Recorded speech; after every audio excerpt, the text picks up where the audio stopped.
Dans l'exposition Territoire à l'œuvre. Présence de l'art dans la ville, dans l'exposition. Ce que je présente Avec Fernand Léger, j'ai réalisé. D'habiter le monde de cette manière. De l'interaction des corps et des espaces. Avec l'environnement. Pièce détachée Gagarine, une œuvre mobile, une œuvre boîte. L'intervention artistique dans l'espace public. D'installer un objet en folie qui appelle l'imaginaire. Des espaces qui n'ont pas qu'une J'ai affectation. réalisé une installation qui s'appelle Ex Futur. Réhabiter l'avenir. Quelqu'un qui peut être là pour témoigner ou pas. Des espaces un petit peu entre deux. Se réapproprier cette pièce. Un objet qu'on ne trouve pas a priori dans les villes. De l'interaction des corps et des espaces. La ville en transformation était l'atelier. Performance de cette traversée. Utilise depuis l'Antiquité. L'espace, de nouer sa représentation, voir l'évolution du paysage. Comment représente-t-on, peut-être aussi en particulier un public de l'art contemporain, quelque chose qui a été protéiforme, transdisciplinaire, partenarial, collaboratif.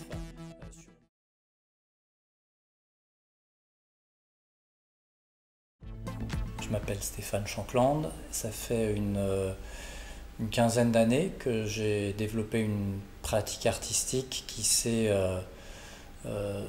quelque part pris les outils et les façons de faire que j'avais développées dans l'atelier et plutôt en vue de faire des expositions faites pour des centres d'art ou des musées, et que cette pratique-là, à la fois d'atelier et d'exposition, a été transposée dans des situations de mutation.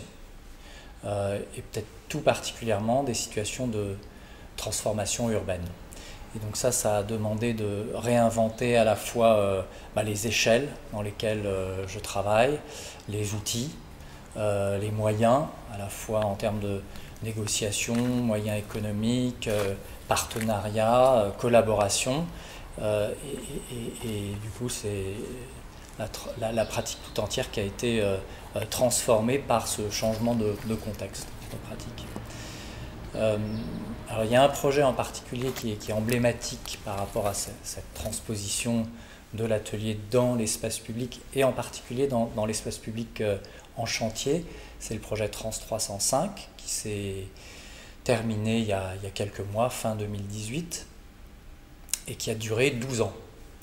Donc 12 années de pratiques collaboratives, de recherche, de création, d'expérimentation, vraiment intégrées dans les différentes phases d'une ZAC, une zone d'aménagement concerté, sur le plateau à Ivry, avec ce postulat de départ qui est si la ville en transformation était l'atelier, quels seraient les matériaux, les ressources, les sujets, les façons de faire qu'on pourrait développer dans une situation comme celle-là. Et ce qui a été extraordinaire, c'est la longévité de ce projet, 12 ans. Et 12 ans pour s'intéresser à la fois au changement progressif, non seulement du contexte matériel et du coup de comment est-ce qu'on y intervient en tant qu'artiste, mais aussi, je pense, ce changement dans la façon de travailler avec tout un ensemble de gens qui ne sont habituellement pas les professionnels de l'art contemporain et de la culture, ni forcément les publics de l'art contemporain et de la culture.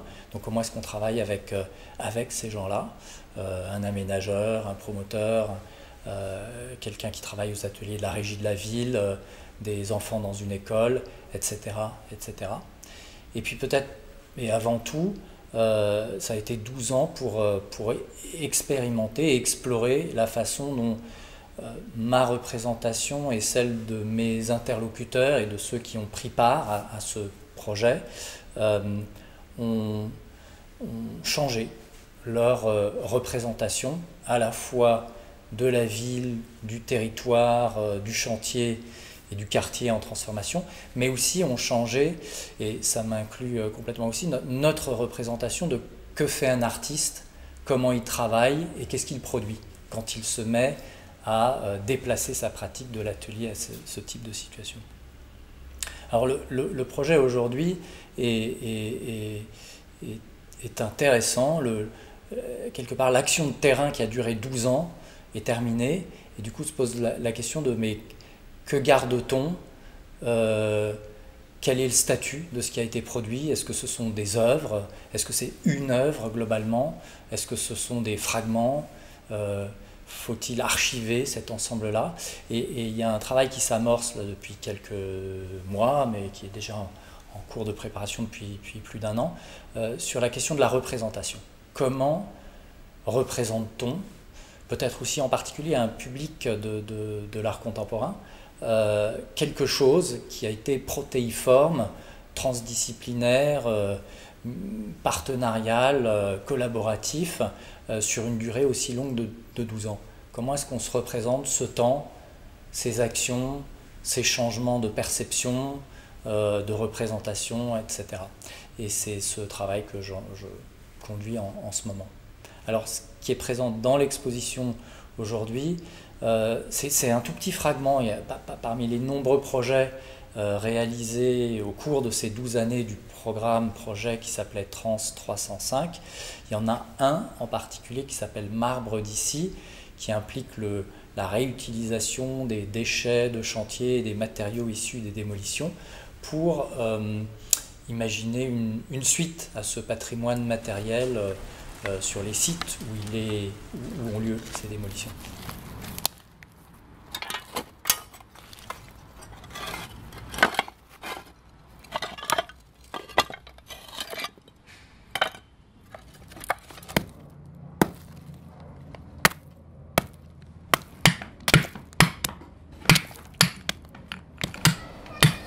Et donc j'ai prélevé deux éléments parmi la masse de choses qu'on a produit.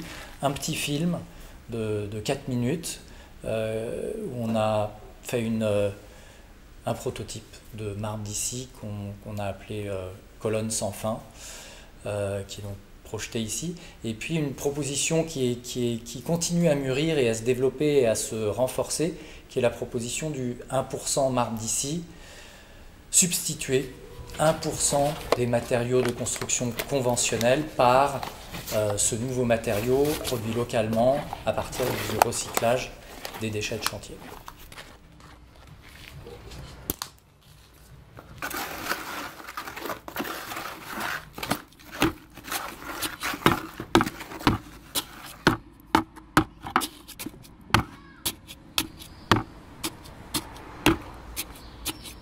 Dans le travail de revenir sur les archives de Trans 305 2006-2018, j'ai fait un gros projet de 2 années de trier l'ensemble de ce qui était dans un hangar de près de 1000 m². Qu'est-ce qu'on garde, qu'est-ce qu'on jette, qu'est-ce qui a un statut d'œuvre, qu'est-ce qui a un statut de matériau brut à transformer. Et j'en ai fait pour certains de ces projets des schémas, des diagrammes pour m'aider moi et les autres à arriver à se représenter finalement qu'est-ce que, au-delà d'une création qui serait le cas du Marbre d'ici, il y a eu une œuvre d'art dans l'espace public produite en 2015 sur la place du Général de Gaulle, et on pourrait isoler juste cette œuvre d'art dans l'espace public comme étant un projet. Et ce qui m'intéressait, c'est de montrer à travers tout un ensemble d'éléments résumés dans un diagramme que ce moment de production matérielle pérenne dans l'espace public est une des étapes de tout un ensemble d'interactions qui le précèdent et le suivent. Et l'idée était du coup d'arriver à se poser la question comment représenter une pratique artistique expérimentale dans l'espace public en prenant le cas du Marbre d'ici et en essayant de se représenter non plus seulement l'objet réalisé mais l'ensemble du processus de conception, création, recherche, fabrication, usage et toutes les suites que ça peut avoir. Et donc les 2 éléments que je prélève et que je présente aujourd'hui sont 2 épiphénomènes quelque part connectés à cette création dans l'espace public.